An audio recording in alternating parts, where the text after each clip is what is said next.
Hi everyone, happy Monday.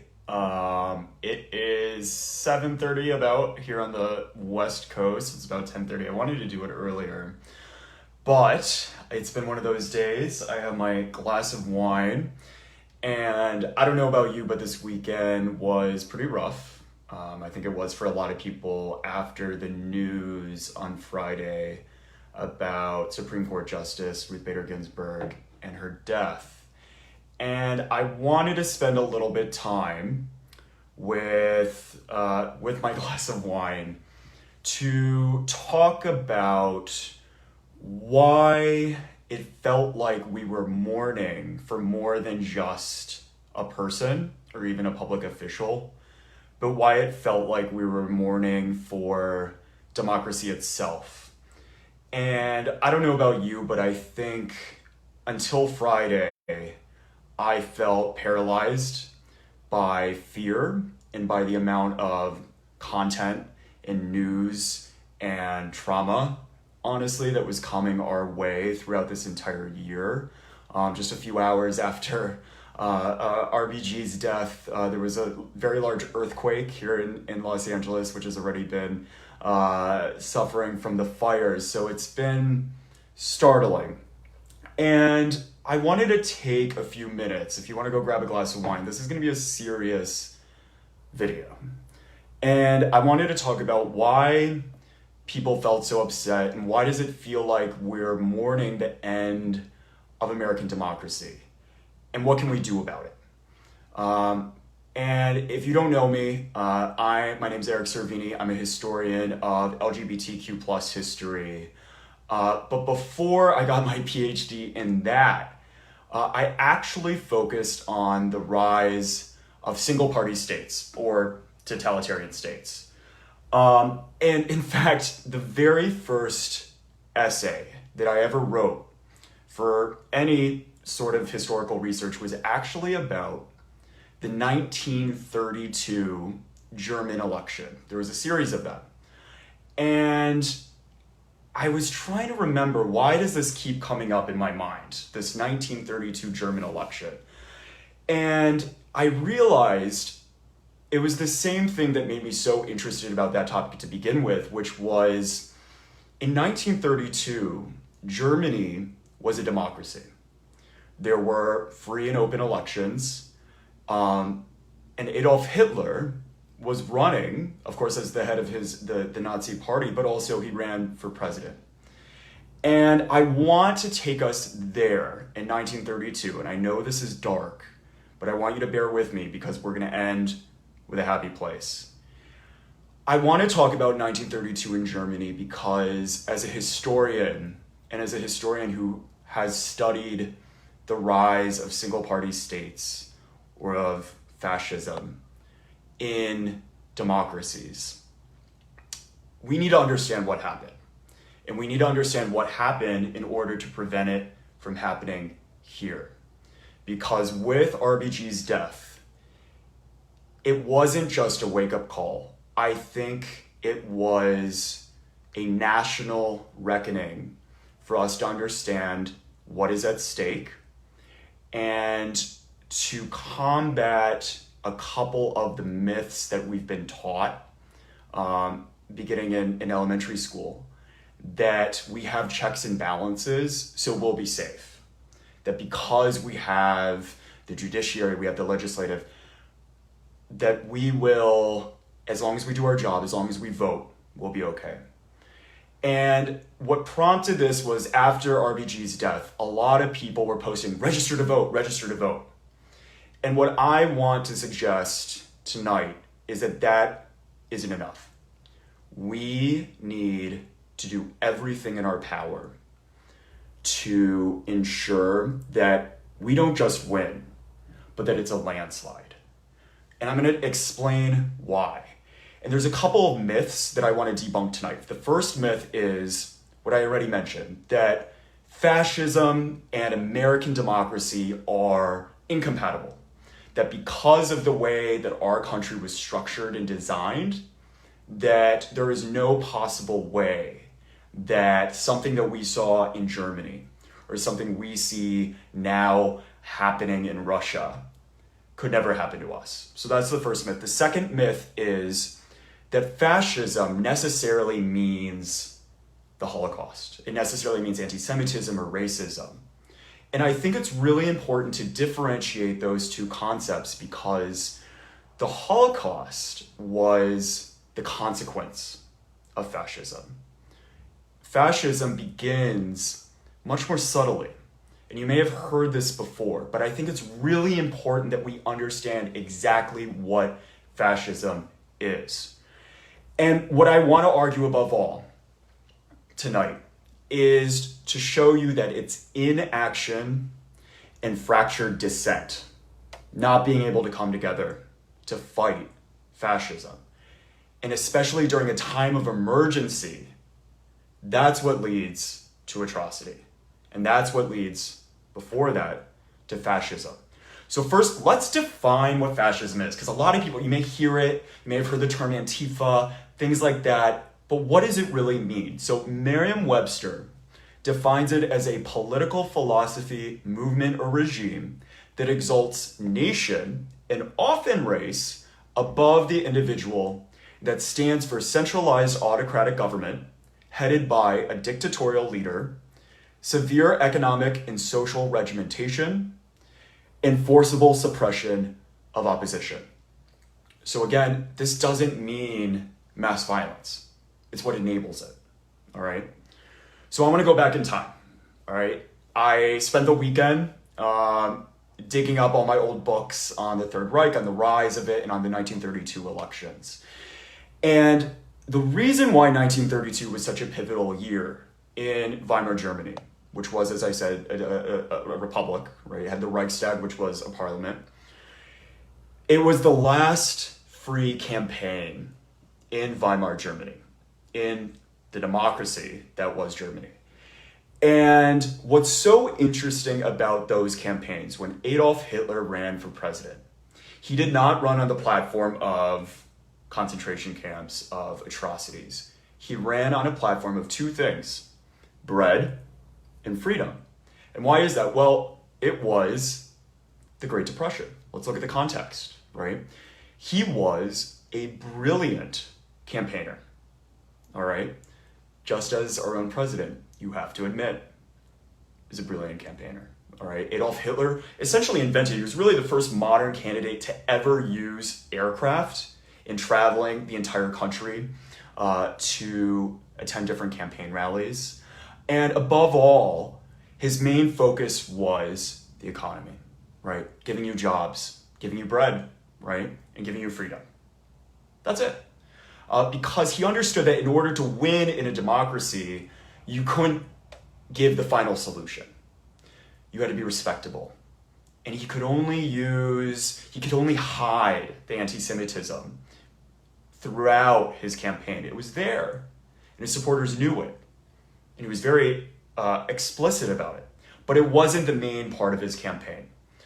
And so what else he did in 1932 was he allied himself, Adolf Hitler, not just with his own supporters, but with those who were already in power. So that means industrialists. He gave a very important speech earlier in the year to prove that actually with the Nazi Revolution, that the industrial leaders, anyway, if you owned a company, you'd be just fine, all right? And he won a lot of people over.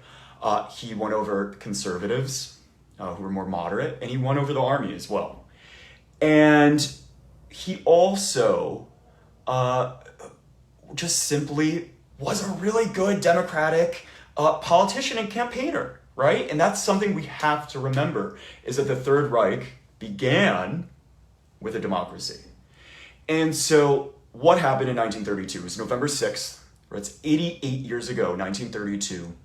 The Nazis only won 1/3 of the vote. 1/3, that's it, right? Trump is polling at 45%, right now. That's more than Hitler did in months before the Third Reich was established. And because the other parties in Germany, the Social Democrats, right, the Communists, the Center Party, they couldn't come together. The Communists, the Marxists, right, they wanted the revolution. And so they said, there's no way we're allying with the conservatives, the center party, the Catholics. And because of that, because they weren't able to ally against the threat of Hitler, and they saw him as kind of a joke, they said, all right, we will let him be chancellor. And because A, he'll be checked by the power of the legislature, by the Reichstag, which is their parliament. And B, he'll inevitably fail, right? Even if it's 4 more years, he will fail. And then the revolution can come. Real structural change can happen, all right? So here's the thing. Hitler becomes chancellor. He knows he has to deal with, he has a minority in the parliament, in the Reichstag. He knows he can't have a Nazi revolution quite yet. So he calls another election, all right? This is 1933. The election's scheduled for March. Now, the 1933 election is where we really need to start listening, because what happened, because it wasn't just a Great Depression that was occurring, horrible economic apocalypse happening in Germany. On February 27th, 1933, a week before the election, the Reichstag, the parliament building, burst in flames. And we don't know the specifics of what happened. But what the Nazis did is they blamed not Jews, not the gays, not the people that they murdered, 17 million of them during the Holocaust. They blamed the communists, right? Those who were also angling for revolution. They blamed the communists. They were almost certainly behind it, right? Almost certainly were the ones responsible, whether it was Goebbels, his affiliates, responsible for bringing in a tunnel gasoline and setting the parliament building on fire. This was a week before the election. And what happens? Well, it is perfectly legal to declare a state of emergency, right, in Germany, because clearly there is an attack. The government is under attack. There's a clear and present danger. So Hitler declares an emergency. And he declares a decree the next day after the fire that suspended almost all civil liberties in Germany. And this was legal, all right? This is something that the president, or rather the chancellor, was allowed to do. And the president was a whole separate person who was the one who appointed him, right? And so he removes all civil liberties, including habeas corpus, freedom of expression, freedom of the press, right of free association and public assembly, secrecy of the post and the telephone. And he called these defensive measures against communist acts of violence 1 week before the election. And so at the same time, he has all these vigilantes, the SA and the SS, these stormtroopers who start rounding up victims and arresting them, those who would dissent. All right. They suppressed communist press and political meetings. They arrested members of parliament. And then there was egregious voter intimidation. And it was all legal.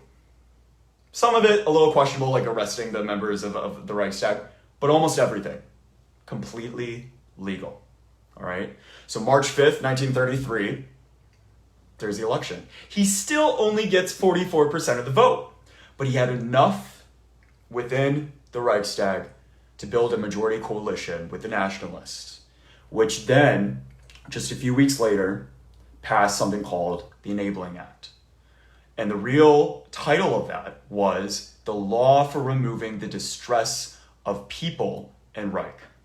Nothing about creating a Third Reich or creating a Holocaust. It was simply a temporary measure to protect the German people. And it was only supposed to last 4 years, right? Taking powers away from the parliament and handing it to the executive for just 4 years. And he told everyone, quote, "I will make use of these powers only insofar as they are essential for carrying out vitally necessary measures." Again, totally legal. That was the very last even remotely democratic or fair election, despite all of the suppression. And within 12 years, 17 million people had been murdered by Hitler. And the historian William Shirer, which I recommend, it's a very thick book, The Rise and Fall of the Third Reich, he concluded that the cardinal error of the Germans who opposed Nazism was their failure to unite against it. The 63% of the German people who expressed their opposition to Hitler were much too divided and short-sighted to combine against a common danger which they must have known would overwhelm them unless they united, however temporarily, to stamp it out. Okay? So you may be wondering, why is this so important, right? In 2020, in America, in a democracy with checks and balances, why is it so important that we're talking about Germany in 1932 and 1933? And a lot of people might be thinking, well, it couldn't happen here. But there's one similarity that I don't think people have been talking about that we really need to be vigilant about. And that is the state of emergency.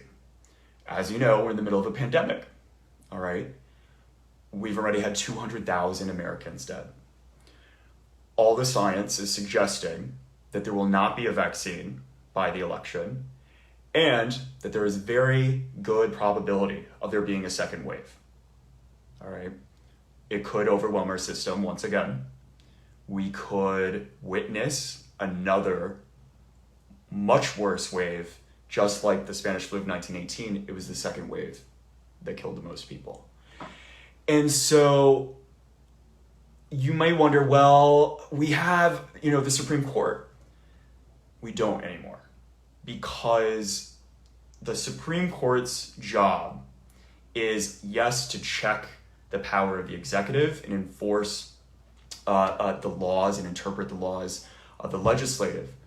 But the problem is there are laws on the book that would allow the same exact thing that happened in 1933 to happen here. All right, let's talk about some of those laws. So Section 706 of the Communications Act of 1934 allows the president to shut down or take control of any facility or station for wire communication upon his proclamation that there exists as a state or threat of war involving the United States. So even if there's a remote threat against the United States, maybe from China, maybe he declares that the COVID-19 was actually an act of war, he could easily seize control of US internet traffic, impeding access to certain websites, and ensuring that searches return pro-Trump content as the top results, according to The Atlantic. I will post this article where a lot of this analysis is done. He could prohibit domestic access to social media platforms, monitor emails to prevent them from reaching their destination. And you may wonder, oh, there's no way he could do that. He almost did it yesterday, right? TikTok was almost banned. And it makes you wonder, why now? Why 6 weeks before an election is he playing with the idea and floating to the press and to the American people this idea of a threat, a national security threat, that is justifying and legitimizing his removal of a social media platform? It was just TikTok. But imagine if it was Facebook and Instagram and WhatsApp and iMessage and the New York Times. If he declared a state of emergency, he could do that. Usually, who would tell him that that's illegal, that that's unconstitutional? The Supreme Court. All right? This is why we were mourning. Now, another power he has, presidential alert system. Remember that in 2018 where everyone in the entire country got a text from the president? He could legally tell people the day of the election that there exists a threat, and maybe it's COVID, maybe it's terrorists, days before the election. That's legal, okay? Say there's a threat from Zoom. There have already been rumblings of national security threats with Zoom and other video conferencing, which is exactly what the courts are using to get legal proceedings done. the president legally could declare martial law if the courts are closed, right? So that would also be legal. The military would then be enforcing our laws. And then you might be wondering, well, there's no way we'd have mass protests, right? There's no way we'd all go to Washington, D.C. I certainly would go to D.C. and try to prevent this from happening, right, and go protest. Well, the Insurrection Act of 1807 allows the president to deploy troops to prevent an insurrection, domestic violence, unlawful combination, or conspiracy. But that law doesn't define what those things mean. And who defines it? Who would define it? The Supreme Court. All right? And what's really scary is we already know that presidents, since the 1950s, have had plans for how they might actually wield these powers. In the 1980s, the Miami Herald reported that Lieutenant Colonel Oliver North had worked with FEMA, which is already quite active right now during the pandemic, to create a secret contingency plan authorizing the suspension of the Constitution, turning control of the United States over to FEMA, appointment of military commanders to run state and local governments, and declaration of martial law during a national crisis. And you might say, well, it's never happened before. There's no way something like this could possibly happen. It already did. Anyone can guess who it was? FDR, right? World War II. What did he do? He rounded up anyone who was Japanese American or of Japanese descent and put them in concentration camps. That was FDR, one of the most respected presidents in American history. Imagine if we had an emergency now. Imagine if it was Trump putting people in concentration camps. Would that look more like FDR, or would it look more like Germany in 1932? So I know this was scary, all right? I'm gonna have a sip of my wine. And I don't blame you if you have a sip of wine too. And I wanna get to, what do we do now, right? What do we do to prevent this from happening? Because even if we don't have RBG, we don't have the Supreme Court, right? And we're gonna fight our asses off to make sure that that seat isn't filled. But even if we follow the same trend of the Supreme Court justices voting 5-4 against voter protection laws, right? If that continues, if he legally declares a state of emergency, we have to be prepared for what will happen if it reaches the Supreme Court and they say that was fine. And in 2000, we all know the Supreme Court decided the presidency because of Florida, right? Because it was too close to call. So what do? No state can be too close to call. None. There can be no room for error, for interpretation, any argument whatsoever that Donald Trump has lost this election. All right? Someone mentions he already is. The immigrants at the border and forced sterilization. There you have it. All right? And so we need to fight for our lives. We need to proactively increase the margin of victory to prepare for an emergency, not just to win, but we need to get this margin so large that if there is something that happens, if there is a Reichstag fire a week before the election, if he declares a state of emergency, if he starts rounding up Democrats who are protesting, or rounding up protesters like we saw in Portland at Black Lives Matter rallies, if that starts to happen, we will have done the legwork to make sure that the margin of victory is big enough. And second, we have to fight for our lives to make sure that our RBG seat is not filled. So, like I said at the beginning of this video, I felt paralyzed with fear, with not knowing exactly what to do every day, how I could fight this, how I could prevent this from happening. And this was a wake-up call. Friday is when RBG died.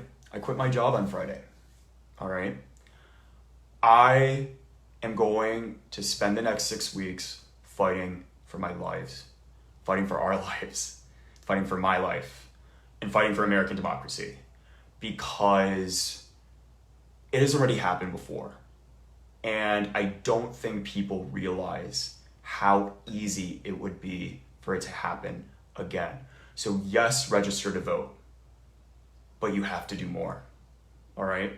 So I have pledged to spend a minimum of 30 minutes every single day doing something tangible, all right? Doing some sort of action to, whether it's calling folks in Pennsylvania, in Florida, in Arizona, in all the swing states, whether it's texting folks, whether it's talking to my family members, raising funds, convincing my boyfriend to donate, all right? Every single day, we have to do more than simply registering to vote, more than voting, more than talking to our friends. We have to fight for our lives. So, 6 weeks tomorrow, 6 weeks until this election.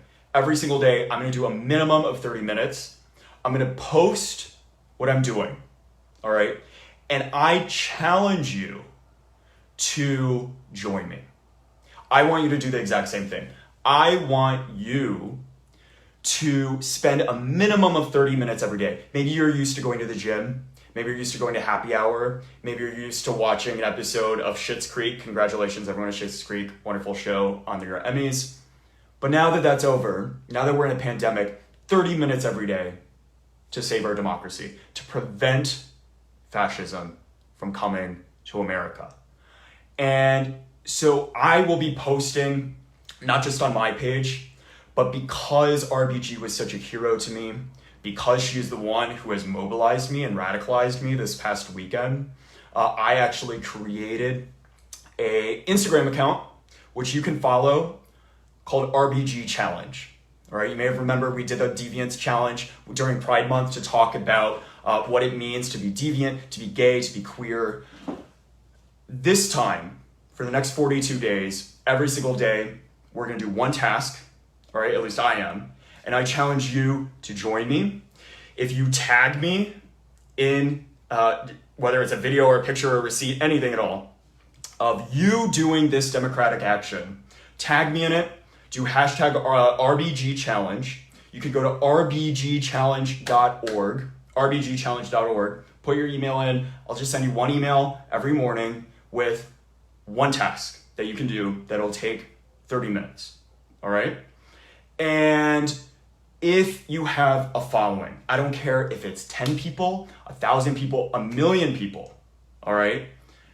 I challenge you to also persuade your voters, your followers rather, who are also voters, to spend 30 minutes a day minimum, all right?